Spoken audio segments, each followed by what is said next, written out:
ज़िंदगी में ना अपनापन तो हर कोई दिखाता है, लेकिन अपना कौन है ये आपको सिर्फ वक्त बताता है। So friends, very very welcome back to my channel. खमा गणी आप सभी को। होप करती हूँ आप सब फिट एंड फाइन होंगे। और ये जो लाइंस है ना, ये इस टाइम पे बहुत अच्छी फिट हो रही है, क्योंकि मैं ये फील कर रही हूँ कि मेरे पास अपना कोई भी नहीं है और इस टाइम पे शायद होना चाहिए या मैं अपनों के साथ रहूँ, लेकिन वो कुछ भी पॉसिबल नहीं हो पा रहा है। ट्राइमेस्टर में ना, मतलब सच में एक वुमन को ज़रूरत होती है अपनों की। She need care.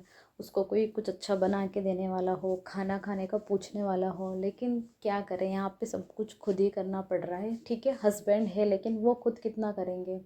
उनके हाथ में जितना है वो केयर मुझे सारी मिल रही है, लेकिन खैर छोड़ो, अब क्या ही कहना अपनों का। चलो, तो यहाँ पे बन रहा है मेरा आमरस। और आमरस में मैंने मैंगो पल्प यहाँ पे डाला है, उसमें शुगर पानी डाला है और इसको ग्राइंड कर लूँगी और आमरस मेरा रेडी हो जाएगा। आमरस में बना रही हूँ मैंगो पल्प का। ये जो मैंगो पल्प है मैं कहीं मार्केट से परचेस करके नहीं लाई हूँ, ये मैंने घर पे ही रेडी किया है। हमारे यहाँ पे ऑर्गेनिक मैंगो आते हैं, जैसे कि गुजरात के आम बहुत ही ज़्यादा फेमस है। तो मैंने 2 पैकेट्स बनाए, एक हापुस का और एक केसर आम का। तो बस आपको पल्प निकालना है और उसको जीप लॉक में डाल के डीप फ्रीज़र में डाल देना है। अब ये देखिए, मैं आम रस के मज़े ले रही हूँ और सच में ये खाने के बाद ही मेरे मन को शांति मिली है। इसी के बाद मैं दूसरा काम कर पाऊँगी, क्योंकि ना क्रेविंग कंप्लीट करना इस टाइम पे बहुत ज़्यादा ज़रूरी हो जाता है।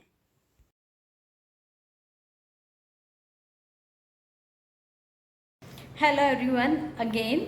जैसे कि आप आगे वाले सारे क्लिप्स में देख चुके हो, मैं रिवील कर चुकी हूँ अपने बारे में, अपनी पर्सनल लाइफ के बारे में। इतनी बड़ी चीज़ है जो मैंने इतनी अर्ली रिवील कर दी है, तो मुझे थोड़ा सुनने में भी आ रहा है कि ये सब चीज़ें नहीं शेयर करनी चाहिए। बट रीशू के टाइम पे मैं सोशल मीडिया पे इतना एक्टिव नहीं थी, लेकिन मैंने सोचा कि मैं इस बार अपनी पूरी जर्नी शेयर करूँगी आप लोगों से। और जब भगवान हमारे साथ है तो कुछ गलत हमारे साथ हो ही नहीं सकता है, इस चीज़ को मैं मानती हूँ। और ये मेरे लिए लास्ट तक मेमोरीज रहेंगी। जैसे रीशू के टाइम की कुछ चीज़ें जो आज मैं रिकॉल करने के लिए ट्राई कर रही हूँ कि मुझे उस टाइम कैसा फील हो रहा था, तो कुछ थोड़ा सा धुंधला हो जाता है। वैसे एक माँ कभी नहीं भूलती है अपने इस सफ़र को, लेकिन कुछ ऐसा है जो लगता है। तो ये जो रहेगी ना, तो जब मेरा बच्चा आएगा वो देखेगा तो उसको भी लगेगा कि अच्छा ऐसे ऐसे मेरा बॉर्न हुआ था। खैर, हम लोगों को तो ये चीज़ नसीब नहीं हुई, तो मैं उसके लिए ही ये सब कर रही हूँ।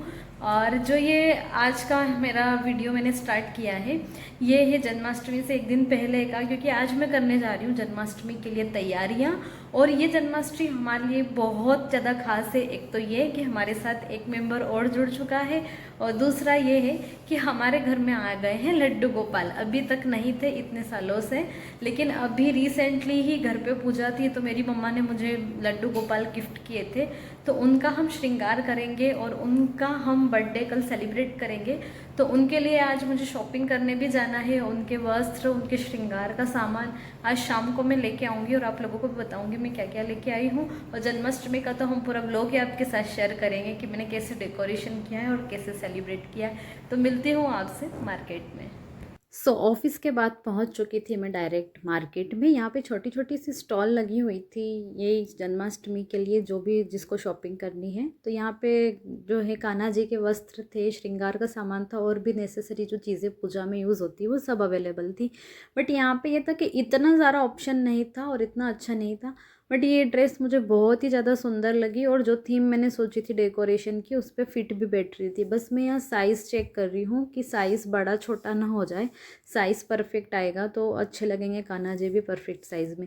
इसी के साथ साथ मैं 1-2 ड्रेसेस और देख रही थी जो रेगुलर वियर के लिए हो, लेकिन ये सब वैसी थी, गोटे वाली चमक वाली, तो वैसी मुझे नहीं चाहिए थी, सिंपल सी चाहिए थी। और देखिए वो दिन आ ही गया जन्माष्टमी का, जहाँ मैंने तैयारियाँ शुरू कर दी है।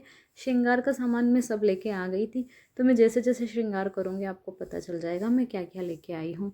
तो यहाँ पे मैंने एक छोटा सा सेटअप करने का डिसाइड किया था कि वो मैं करूँगी। और मेरे पास टाइम बहुत कम था, क्योंकि मेरे दूसरे काम बहुत ज़रूरी आ गए थे इसी दिन, जन्माष्टमी वाले दिन। तो 1 घंटा मेरा वहाँ पे वेस्ट हो गया। और डेकोरेशन के लिए मैंने डिसाइड किया था कि मैं सब नेचुरल चीज़ों से ही करूँगी। मैं आर्टिफिशियल कुछ भी मैंने यहाँ पे यूज़ नहीं किया है।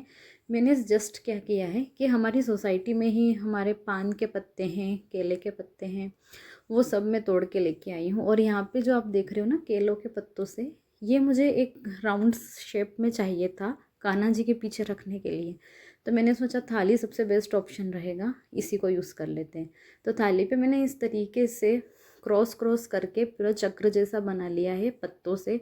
उसी के बाद बीच बीच में जो स्पेस बचा है ना इसके, वहाँ पे मैंने लगा रही हूँ फ्लावर। तो फ्लावर मैं फेवी बॉन्ड से यहाँ पे चिपका रही हूँ। तो थोड़ी सी मेरी मेहनत लग रही है, अच्छे से लग भी नहीं रहा था, बार बार गिर रहे थे, लेकिन फाइनली लगने के बाद बहुत सुंदर लग रहा था।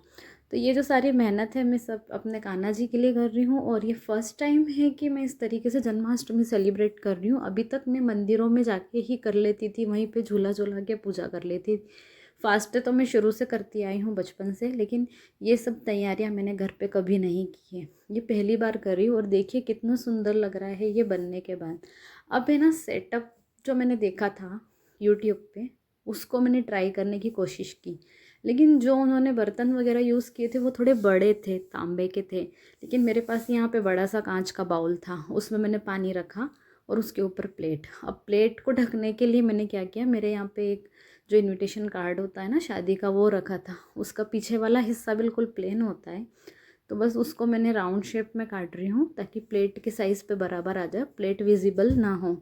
उसके बाद मैंने क्या किए, पान के पत्ते लिए। अब मुझे क्या करने थे कि ये 1 बाय 1 इस पूरे बाउल में लगाने लगे, लेकिन बाउल में सेट नहीं हो पा रहे थे ये। तो फिर मैंने कुछ और ही किया है इसका। तो इस तरीके से कॉर्न बनाया, फिर उसमें फ्लावर की फिलिंग कर दी और मैंने यहाँ पे लग रखने के लिए ट्राई किया, लेकिन ये यहाँ पे सेट हो ही नहीं पा रहे थे। फिर मैंने उनको हटा दिया और पीछे 2 कॉर्न रख दिए हैं। इस तरीके से पान के पत्ते मैंने यहाँ पे सब लगा दिए हैं। अब मैं लेके आई हूँ लड्डू गोपाल को और उनको करवा रही हूँ स्नान। तो अच्छे से उनको पीताम्बरी से और दही वगैरह से स्नान कराया मैंने, और यहीं पे बैठ के किया है मैंने ये सब। तो मैं अच्छे साफ़ धुले हुए बर्तन और साफ़ पानी का यहाँ पे यूज़ कर रही हूँ, क्योंकि भगवान के लिए हम इसी तरीके से यूज़ करते हैं। और इनका बर्थडे है तो बहुत ही स्पेशल इनको फील होना चाहिए आज कि इनका बर्थडे है। तो यहाँ पे देखिए लड्डू गोपाल को मैंने बिठा दिया है। अब मैं सब कचरा सामान हटा दूँगी और उसके बाद इनको पहनाऊँगी मैं वस्त्र। तो ये जो ड्रेस थी ना, ये बिल्कुल फिट हो रही थी। ये जो मेरा कॉम्बिनेशन आप देख सकते हो डेकोरेशन का, ग्रीन ऑरेंज येलो है, और वाइट फ्लावर्स भी मैंने यहाँ पे यूज़ किए हैं। तो इनकी ड्रेस में भी वाइट कलर है। तो देखा जाए तो कोइंसिडेंटली सब क्या हुआ था कि सब फिट बैठ गया था, सब कुछ अच्छे से सेट हो गया था।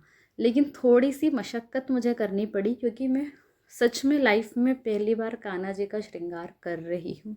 इसके पहले मैंने घर पे भी कभी नहीं किया था। और मेरी सांस फूल रही है व्लॉग में वॉइस ओवर करते करते। तो देखिए यहाँ पे ये फिट हो गया है। अब इनके जो साफे वाला था ना, उसमें मैंने एक जुगाड़ लगाया था, वो मैं आपको बताऊंगी। कि मैंने 2 जो थे, एक पगड़ी थी और एक छोटा सा मोर पंख वाला था, एक जो रहता है इनके सिर पे पहनाने का। उन दोनों को मिक्स मैच करके मैंने इनका पूरा पगड़ी का बनाया था। तो मैंने उसको इसके साथ ही ऐड कर दिया था ताकि मोर पंख भी विजिबल हो। तो मोर पंख के साथ जो है ना डेकोरेशन बहुत अच्छा होता है। अब अगली बार मैं ऐसा सोच रही हूँ कि मोर पंख ना मैं गांव से लेके आऊँगी, वहाँ पे बहुत अवेलेबल हो जाते हैं इजीली और बहुत सारे हो जाते हैं। तो जब नेक्स्ट ईयर में करूँगी ना डेकोरेशन, तो मोर पंख का बहुत अच्छे से यूज़ करूँगी नेचुरली। यहाँ पे बहुत महंगे भी मिल रहे थे और कोई सेंस नहीं था उनको लेने का। देखिए मैं वाइट फ्लावर का भी मैंने यहाँ पे यूज़ कर लिया है। और सच में ये सब करते करते थकान बिल्कुल भी महसूस नहीं हो रही थी, एक सुकून सा मिल रहा था। और मुझे पता भी चल गया कि कैसे करना है। अब अगले साल ना थोड़ा बड़ा सेटअप रखूँगी मैं इन सब का, वो मैंने सोच के रखा है। और पहले से ही तैयारियाँ शुरू कर देंगे जन्माष्टमी की। अब बचे हुए जो फ्लावर थे ना, वो मैंने इस तरीके से इस छोटे वाले स्टूल पे यहाँ रख दिए ताकि कुछ भी खाली जगह नहीं रहे और अच्छे से फ्लावर वाला डेकोरेशन। तो देखिए फाइनली यहाँ पे सब कुछ हो चुका है। इनकी बस पूजा करनी है, आरती करनी है और भोग लगाना है। और मैंने ये दिन में ही कर ली थी पूजा, शाम की पूजा इस व्लॉग में आपको देखने को नहीं मिलेगी।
देखा है कि कान्हा जी की पूजा हो चुकी है, वो भी बहुत अच्छे से। मैंने जैसा सोचा था सब कुछ वैसा ही हुआ।